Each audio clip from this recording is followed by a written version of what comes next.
Էլ ինչ միֆեր կան, այսպես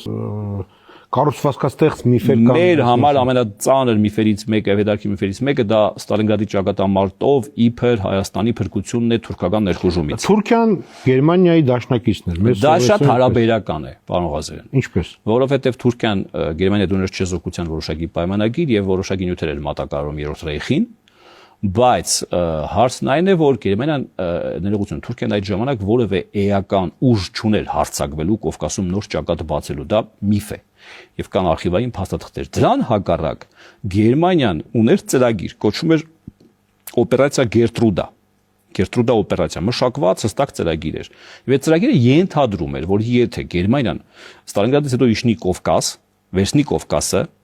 ապա պիտի Բուլղարիայի ուղղությամբ Բուլղարիան Գերմանիայի դաշնակիցներ գիտեք այդ ժամանակ։ Բուլղարիայից որոշակի դիվիզիաներ ցամաքային զորքեր, այդ թվում նաև անկախ Հայաստանից արդեն ԽՍՀՄ-ից անկախացած Հայաստանից,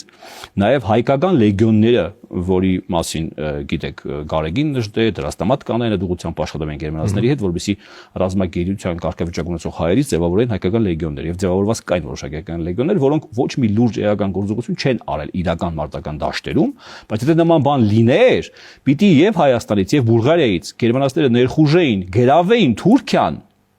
այդ ծրագիրը ենթադրում էր նաև միացյալ Հայաստանի պատմական Հայաստանի ստեղծում։